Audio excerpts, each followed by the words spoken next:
Hello, ladies and gentlemen. Miss Amanda here, your cultural historian, welcoming you to Women of Alaska. Now, there are certainly thousands and thousands of amazing women that have done incredible things in all different genres in the long history of the great state of Alaska. Hard to narrow it down who to talk about, but it's easy because we're on this big beautiful cruise ship having this big wild Alaskan adventure, and I thought let's focus on the women that have made important contributions in the places that we're going to be visiting. Let's start with our first port of call. That would be Ketchikan, and we're going to make it spicy. Ketchikan has long been known as the red light district of the North in history, back then about 100 years ago. Well, the odds back then were about one woman in my profession to about 200 boys. It makes sense. The boys were all coming up for so much work, tens of thousands of them, in the mining, the fishing, and the timber industries, and there were more than enough girls that were available to help those boys blow off a little bit of steam. But there was one woman in particular that many people consider to be the woman that makes Ketchikan the thriving city that it is today because of her financial contributions to the city and to the people back then. Now, she called herself a sporting woman and would have been very offended if you'd called her a soiled dove. Today, we know her as Dolly Arthur.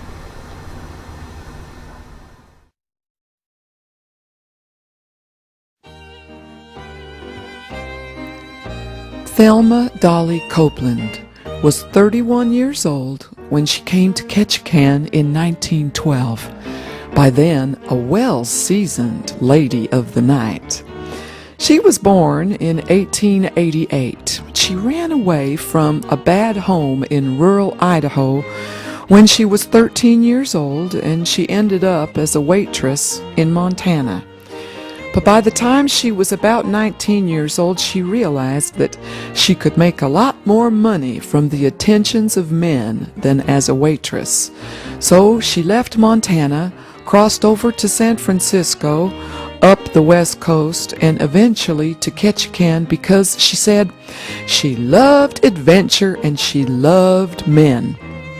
She started her 63 years in Ketchikan working for Black Mary at the Star Saloon and Dance Hall on Creek Street, but she realized that she didn't like working for anyone else.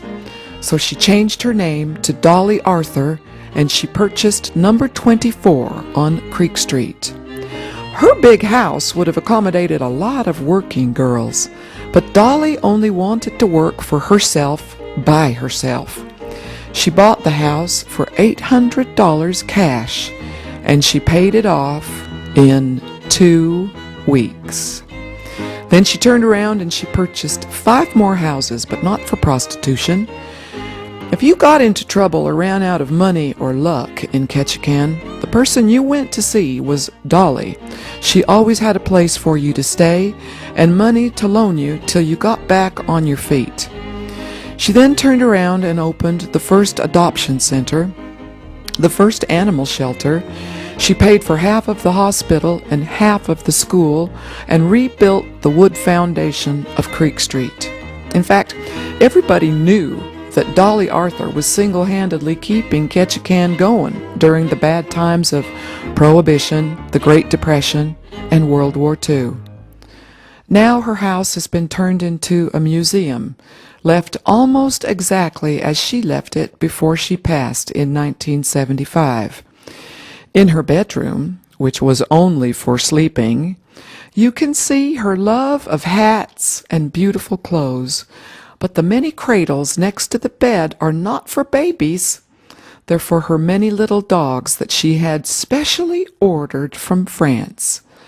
In her later years, 6-foot-tall Dolly made a striking appearance on the street, and some strangers made jokes about her.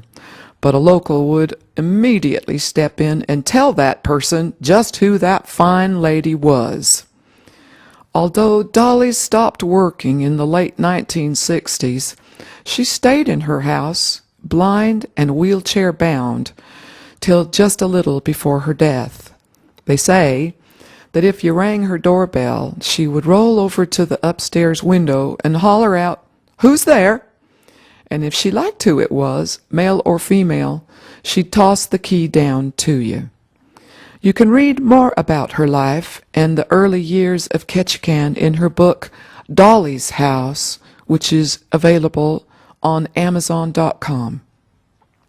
I do hope that you'll go pay her a visit when you're in Ketchikan, and that is the story of Dolly Arthur.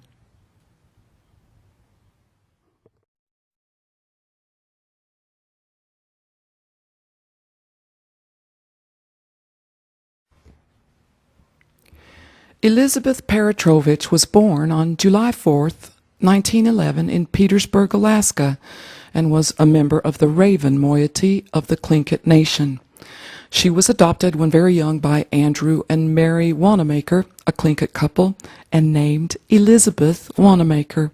Andrew was a Presbyterian lay minister. Elizabeth grew up with them in Petersburg and Ketchikan, Alaska. She attended Sheldon Jackson College in Sitka and the Western College of Education in Bellingham, Washington. Now, on December 15th, 1931, Elizabeth married Roy Petrovich, also a Tlingit, who worked in a cannery. They lived in Klawock, where Roy was elected to 4 terms as mayor, and they had 3 children, daughter Loretta, sons Roy Jr. and Frank. In 1941, they moved to Juneau, and they found terrible discrimination, difficulty finding housing and seeing signs banning native entry into just about every public facility, such as the supermarket, restaurants, movie theaters, just about any place that was in town. They were not allowed.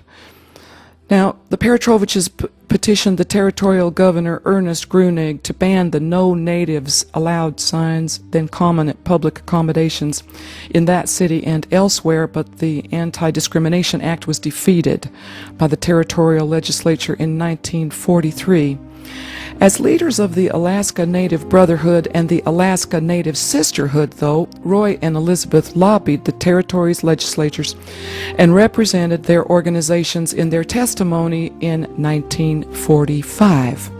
During that hearing, Senator Alan Shattuck of Juneau stood up and said, "Who are these people, barely out of savagery, who want to associate with us whites, with 5,000 years of recorded civilization behind us?"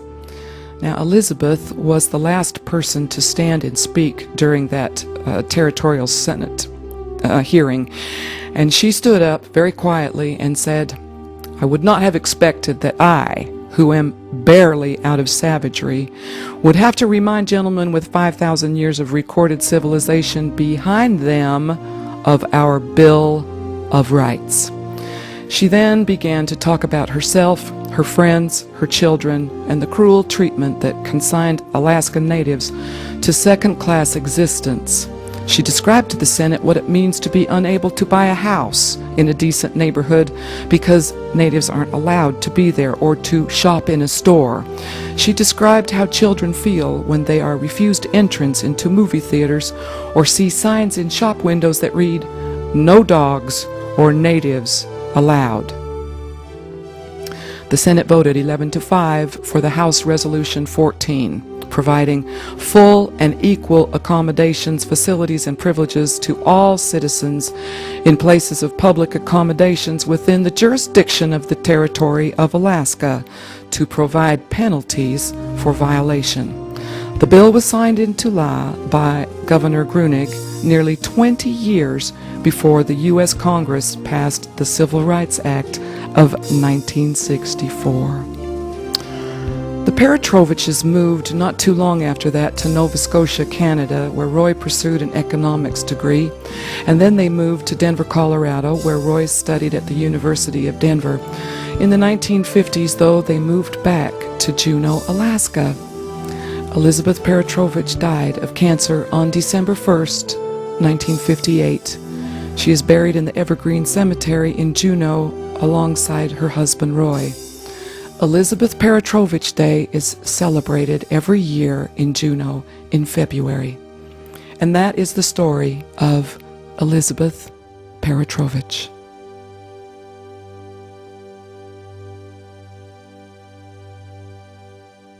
It all started with one little apple. Our next lovely, amazing lady of Alaska ventured all by herself the beginning of the Yukon-Klondike gold rush up to Skagway with hardly even a penny in her pocket. But she quickly amassed a rather large fortune that started with a simple apple pie. Meet Harriet Pullen.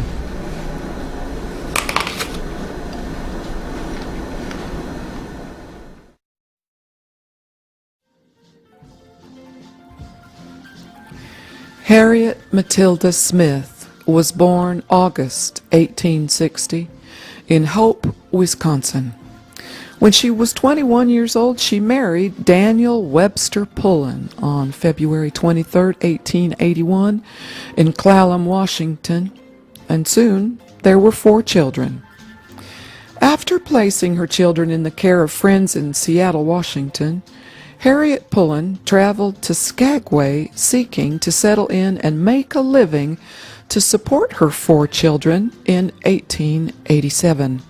She arrived there with just $7 in her pockets. Captain William Moore, the founder of Skagway, hired her almost immediately to cook at $3 a day for his pier building crew. A wily entrepreneur, she used her spare time to collect empty tin cans, which she beat into pie pans. Before long, she was making a good profit by selling apple pies to stampeders.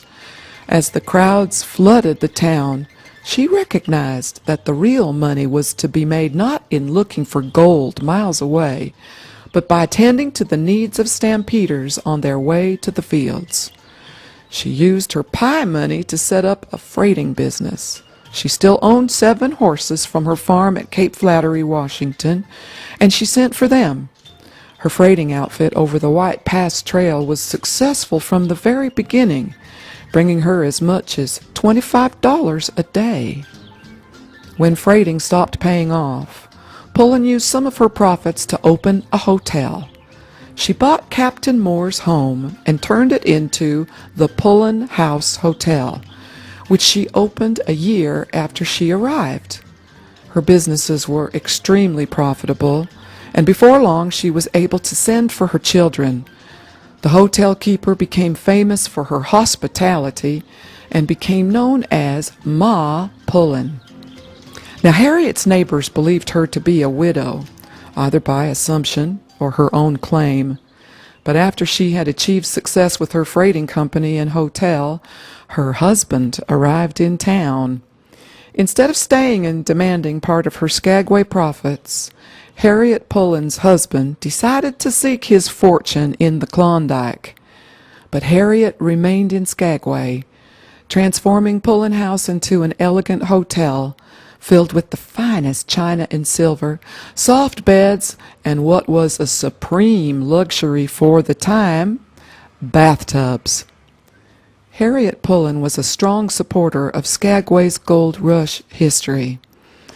In July of 1923, when President Harding came to visit Skagway, he gave his speech to the people of Skagway from Harriet Pullen's front porch. This photograph was taken with President Harding. Hard to believe, not too long after that, President Harding was dead. As the town waned in the 1930s, she continued to collect Gold Rush memorabilia and artifacts. During the tourist season, she personally greeted each boatload of visitors, regaling them with stories of the town's wild history and often dressed up as a native. Ma Pullen died on August 9, 1947, and was buried near the site of her home and hotel. Years later, the house was completely abandoned and started to fall apart, and in the 1970s, the house caught fire and burned to the ground, leaving nothing but the chimney. Some say that in the late evenings you can see a woman dressed in white walking past that chimney. And that is the story of Harriet Pullen. Hello, ladies and gentlemen. Miss Amanda, your cultural historian, welcoming you to Women of Alaska. Everybody that knows their Yukon-Klondike Gold Rush history knows that it was a Tlingit packer by the name of Skookum Jim and his buddies that discovered the gold in August of 1896 on Rabbit Creek, which later got named Bonanza Creek. But was it? You're about to meet the unsung hero of the Klondike Gold Rush, the first woman of the Klondike, the common-law wife of George Carmack. Meet Kate Carmack.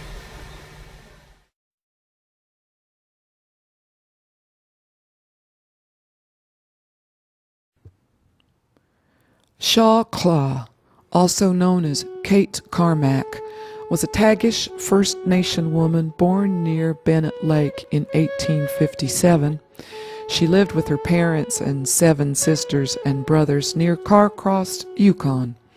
As a young woman, she married her first cousin in the early 1880s, but her husband and infant daughter died of influenza, at which time then Shaw Claw returned to her village. It was here in 1887 that Shaw Claw's brother, Skookum Jim, and nephew, Dawson Charlie, started a packing, hunting, and prospecting partnership with George Washington Carmack, an American. She became Carmack's common-law wife within that year and took the name Kate Carmack. Beginning in 1889 and for the next 6 years, the couple lived in the 40-mile region. Carmack prospected, trapped, traded, while Shaw Claw made winter clothing and moccasins that she sold to the miners. They had one daughter, Graffy Grace Carmack, born in 1893. But when George wrote to his parents about the birth of the daughter, he said that she was of Irish descent. Kate and her husband were fishing for salmon at the mouth of the Klondike River in August 1896 when a party led by her brother Skookum Jim, including 2 nephews, came looking for her. The entire party then crossed up over the mountain and down into Rabbit Creek. Now the story goes that it was Skookum Jim at Rabbit Creek that was doing the dishes one evening when he looked into the water and he saw gold nuggets lying there. But if there was a woman that was there to do the cooking and the cleaning up, it would have been the woman doing the cooking and the cleaning up, and Kate Carmack was definitely there. We now know that it was Kate Carmack that discovered gold in Rabbit Creek, later named Bonanza Creek, which triggered the Yukon-Klondike Gold Rush. After becoming wealthy, the Carmacks moved to Hollister, California, to live with Carmack's sister, Rose Watson. But not too long after that, Carmack left California, Kate, Graffy, and his former partners and went back to the Yukon. Kate and Graffy stayed with Rose in California. Not too long after that, Carmack met and married Marguerite Lamy of Olympia, Washington in 1900. Kate, unable to prove that she was Carmack's lawful wife entitled to the alimony, returned to her family home in Carcross in July, broken-hearted. Skookum Jim built her a cabin near his, and her daughter, Graffy, attended mission and residential schools in Carcross and Whitehorse. But when George and his wife sent for Graffy a couple of years later, Graffy left her mother and went to George and broke Kate's heart. Out of money, because of the $500 that she was given as payment for discovering the Bonanza gold, was taken up by the attorneys trying to settle her case, Kate turned to selling her moccasins and native arts one more time, but she was old and poor and sick. She contracted influenza in 1918 and died in 1920, penniless and alone. She is buried in the native Carcross Cemetery next to her brother, Skookum Jim. And that is the story of Kate Carmack. Miss Amanda, your cultural historian here, welcoming you to Women of Alaska. Thousands of women throughout Alaskan history have made great contributions. But what about the women of today? Sometimes I think we forget that right now, every day, there are amazing women in Alaska that are doing things to make the world a better place. Our next lovely lady just wanted to get out of the kitchen. She started with her deep love and fascination for early Alaskan Russian history and cartography, and she created a place so special that it earned her a legislative award. Very much alive and in Juneau, meet Dee Longenbaugh.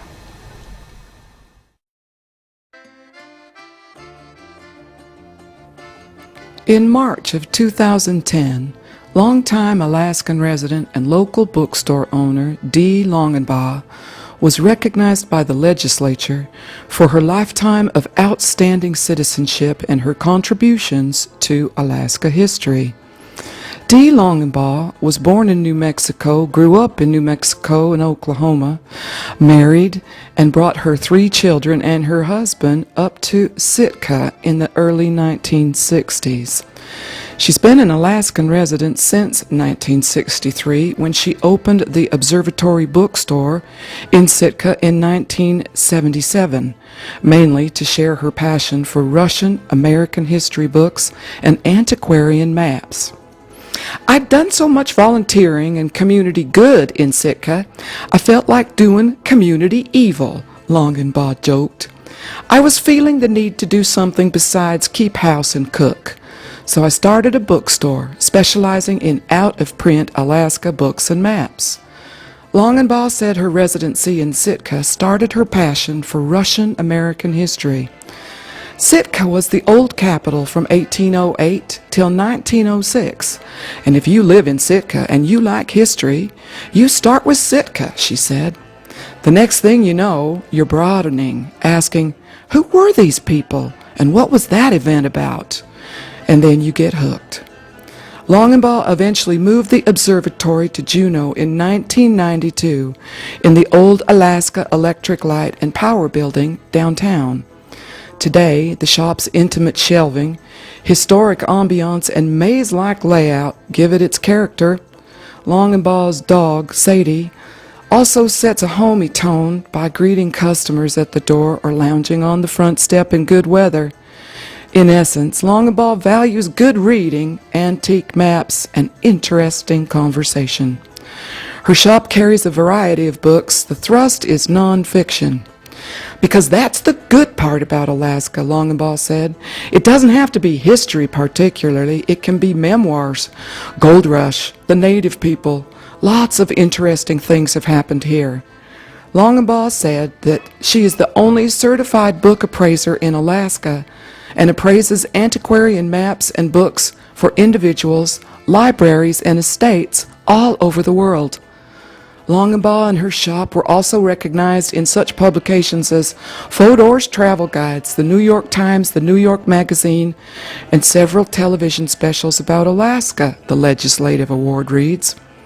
When she started her research, however, Longenbaugh said she thought she knew a lot, but found out she didn't. Over the years, I have learned some things, Longenbaugh said. Old Alaska is an area so fascinating, there's just no end to it, no way to know everything. Although Longabaugh says her work is her hobby, she travels to Europe every year to buy her books and maps about Alaska. She usually combines the trip with an annual symposium of International Map Collectors Society and the semi-annual International Conference on the History of Cartography, where she has presented papers to other map historians. The last several years, map shops have been disappearing. They're going to the internet, Longabaugh said. But I really prefer to see the map, hold it, and feel it. Since opening the observatory, Longabaugh has acquired more than 3,000 books, many of them about Alaska and other polar regions, and maps that go back to 1600. Longabaugh has published articles in Alaska Magazine, as well as book reviews for the Sitka Sentinel.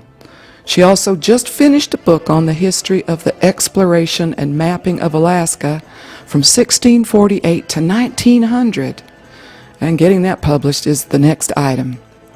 Dee's current writing project, a book about the history of mapping in Alaska, has its origins in her love of history and historic maps and mapping, the Legislative Award reads.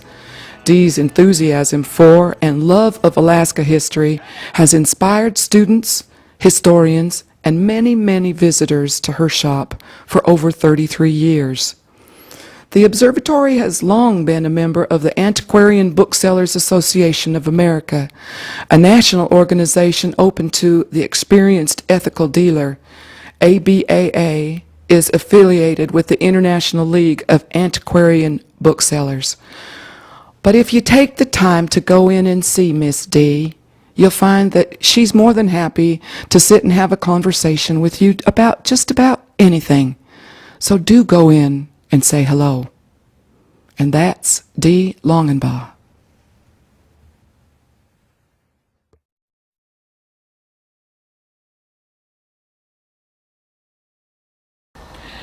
Hello, ladies and gentlemen. Miss Amanda here, your cultural historian, welcoming you to Women of Alaska.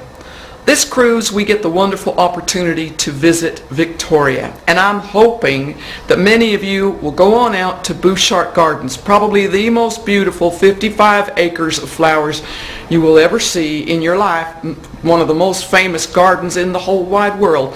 But there's another reason to be really excited about visiting Victoria, and that is you get the opportunity to visit the hometown of Canada's most famous artist. Now, she bravely painted exactly what she felt. She went against all convention, painted what she believed in, and there has never been art that was made by anyone else just like this. Her name was Emily Carr.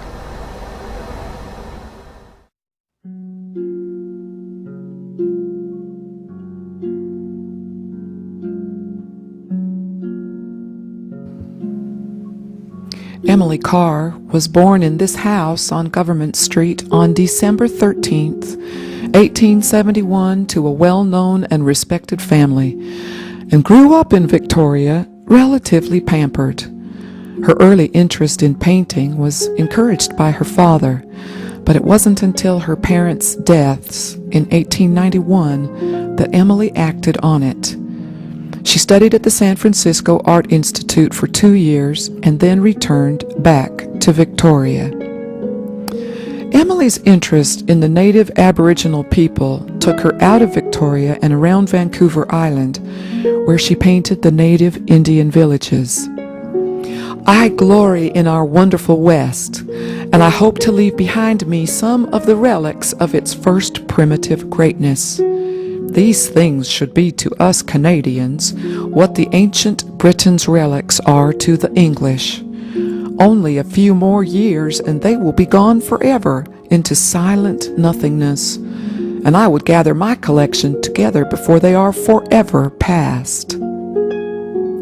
She traveled to London and studied at the Westminster Art Institute and then returned to Vancouver, where she taught at the Ladies' Art Club for 4 years. But by 1910, she was back in Paris, where she was to be introduced to the most famous of the post-impressionist painters and the wild Fauvists.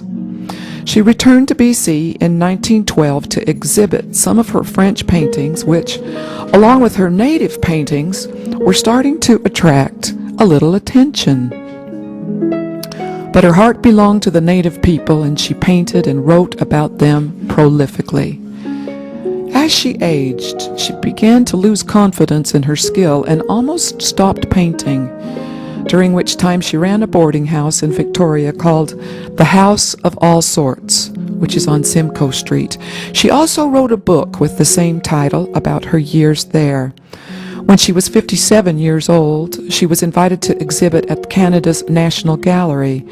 There she met the Group of Seven, Canada's most important painters, who all felt like she was just as great as they were. This inspired Emily to seriously begin to paint again, her style becoming much more flowing and subject matter more natural. She spent the next 10 years traveling again to her favorite native villages, but in 1939 she had a massive heart attack and turned instead to writing. She died in Victoria, March 2nd, 1945, and is buried in the Carr plot in Ross Bay, Victoria. The Emily Carr University of Art and Design was opened in 1925 in Vancouver, but was moved to Granville Island in 1980 and is considered to be Canada's premier art institute. Now, if you walk past the Empress Hotel in downtown Victoria, look for a beautiful bronze statue of Emily with her favorite pets on the corner. And that is the story of Emily Carr.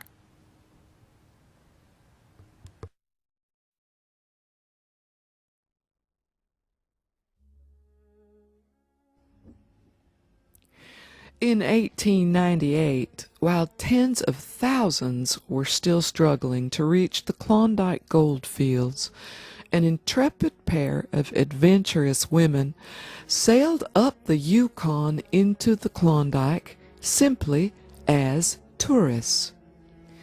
Mary Hitchcock was the widow of a naval officer, and Edith Van Buren, the great-niece of former President Martin Van Buren.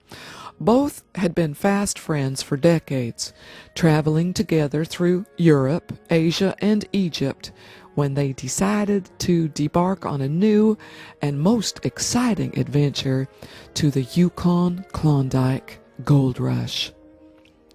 On June 12, 1898, they left San Francisco on the steamer St. Paul with their 2 dogs, Ivan and Queenie, 2 canaries, a parrot, 24 pigeons, fine linen and dishes, air mattresses, and books. Wanting to bring the comforts of home with them, the pair's luggage also included a gramophone and records, musical instruments, an ice cream freezer, a portable bowling alley, a beautiful acetylene lamp that they intended to illuminate their tent, and an animatoscope and accompanying films of the great triumphs of the war. Now, tens of thousands of gold seekers arrived in Dawson in the summer of 1898, most of them sailing down the Yukon after climbing across the Chilkoot and White Pass Trail. The stampeders who'd set out for the goldfields during the winter of '98 had spent that winter encamped around Bennett and Lindeman Lakes, waiting for the Yukon ice to break before setting out for the goldfields in their handmade boats. It took most stampeders months of their lives and mile after mile of back-breaking work to haul their goods up to Dawson. But only a few weeks after leaving San Francisco, Hitchcock and Van Buren, taking what was nicknamed the rich man's route, steamed into Dawson with their crates and animals. By the time they arrived, the little town near the goldfields had exploded from a few thousand to over 30,000 people. Their first day in town, Hitchcock and Van Buren were guests at Belinda Mulrooney's new hotel, the Fairview. And even though so many stampeders were already facing starvation, Hitchcock and Van Buren feasted that night on fine wines oyster cocktails, and many fine delicacies brought to our damask-covered table. The two ladies quickly became famous all over Dawson because of their huge tent, biggest by far in all of Dawson, 40 by 70 feet, which, with the help of many men, they erected on the other side of the river in West Dawson. With constant visitors of notable and famous to just the curious passing Indians, these two ladies entertained all with food, live music, and gramophone in their vast pigeon and parrot-filled tent. But especially on Sundays, the tent became the major meeting place in Dawson for church services, as it was the only place big enough to house all the stampeders that would dress up, the locals, and any passing visitors. The big tent, though, was not a success in the high winds of Dawson, often blowing down and forcing the ladies to take shelter elsewhere. But always of good spirits, the ladies took every inconvenience in stride with humor and great dignity. After a full summer season of excitement in Dawson, including staking 2 gold claims, courtesy of their friend Alex McDonald, the Gold King, the ladies decided to leave Dawson by way of the White Pass Trail. After traveling up by steamer many perilous miles up the Yukon River, the ladies disembarked at Lake Bennett for the long walk down the White Pass Trail to Skagway, successfully accomplishing this in only a few days' time, their amazing Klondike adventure coming to an end. Now, Mary Hitchcock continued on her adventures by touring the world, talking about her experiences on the Klondike, and creating a very successful organization that brought in scientists, travelers, and adventurers for speaking engagements at the Waldorf Astoria Hotel in New York City. She was also elected a Fellow of the National Geographic Society in 1904. Her book, Two Women of the Klondike, became a very popular read. Edith Van Buren's fame came in a most unusual way when she married Count Gennaro di Castelminardo, who turned out to be a total fake and a member of the Italian Mafia. To save face, Van Buren's family paid the money to make Edith a true Contessa and have her husband arrested and imprisoned in 1906 in Naples for brutality, fast living, and unfaithfulness. And that is the story of Two Women in the Klondike.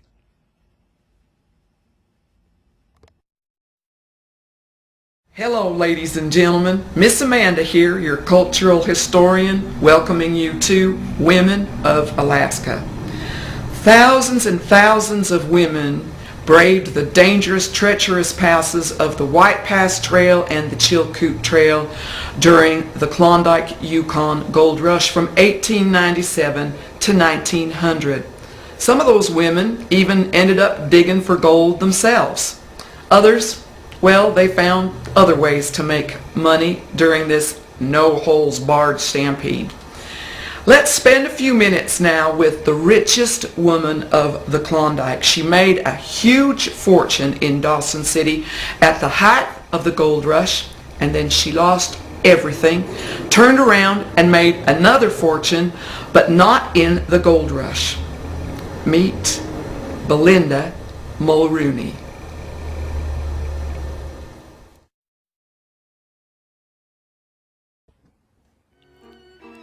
Born in 1872 in Ireland, Belinda Mulrooney and her family moved to Pennsylvania when she was a young girl so her father could work as a miner.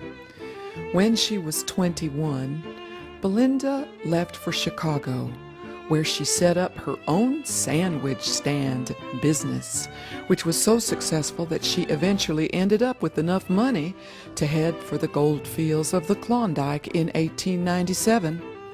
They say she threw her last $50 into the Yukon River and vowed that she would make her fortune in this rugged land. She quickly made good on that vow. Belinda's success was due to her incredible foresight. When she came to the Klondike, she didn't waste her time packing staples like beans, bacon, and flour. Every prospector had access to those things. Belinda packed her bags full of silks, hot water bottles, and fine cottons, the things that miners in a remote region would want after a long winter digging in the creeks. She sold her supplies at a 600% markup and sunk the money she made into building a restaurant and much-needed housing for the miners. I started buying up all the small boats and rafts that were arriving, hiring a crew of young fellows who had nothing to do and had 'em build cabins. There was nowhere then in Dawson for the newcomers to live, and lumber was as scarce as hen's teeth, she said. Her fortune grew, but instead of sitting back and watching the money come, she looked for other good investments. Belinda opened the wildly successful Grand Dorado Creeks. The hotel quickly became the center of the town. As lonely, discouraged miners decided to sell their claims and return home, Belinda bought their claims. Soon she became a stakeholder in one of the most successful companies of the time, the El Dorado, Bonanza Quartz, and Placer Mining Company. Then Belinda moved back to Dawson City and opened the Fairview Hotel, the finest lodgings in town, and her dream come true. The completion of the Fairview fills a long-felt want in Dawson, reported the Klondike Nugget in July 1898.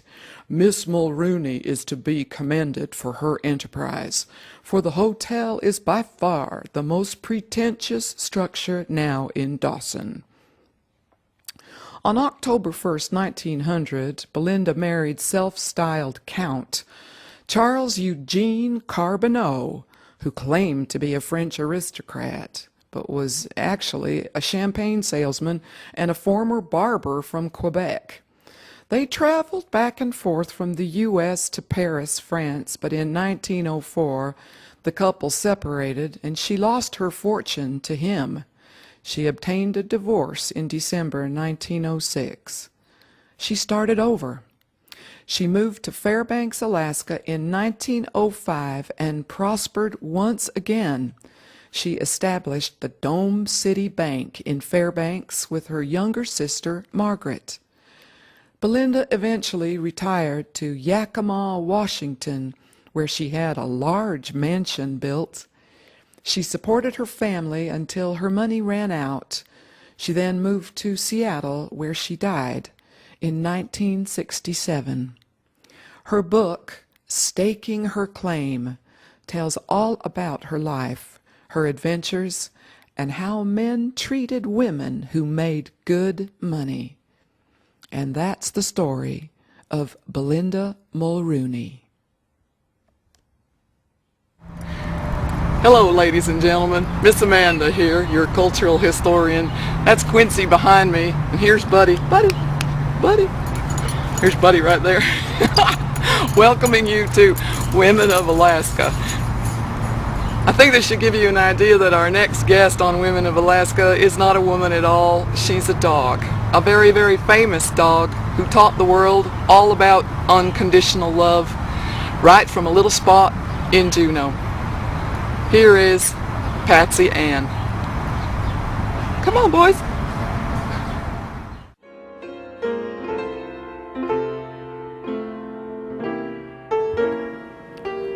Patsy Ann, a bull terrier, was born in Portland, Oregon on October 12, 1929, and came to Juneau as a puppy.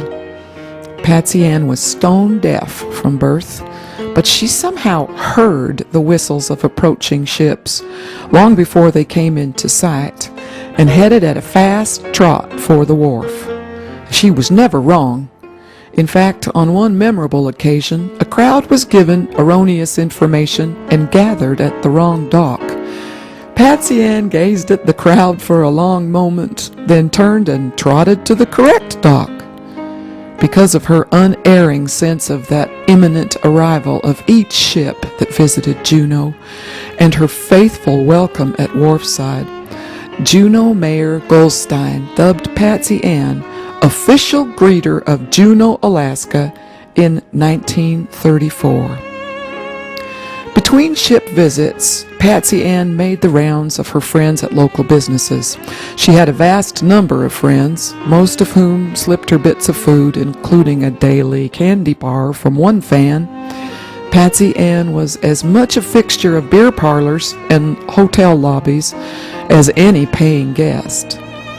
Old Juneau's ambassador was the most famous canine west of the Mississippi, more photographed than Rin Tin Tin.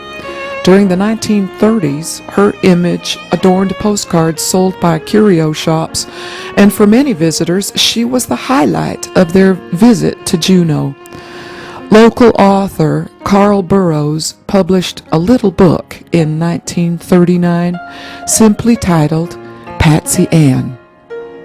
Her distinctive gait slowed over the years due to rheumatism brought on by unscheduled dives into the cold waters of the Gastineau Channel, and she grew overweight from her high living of the ship's cooks.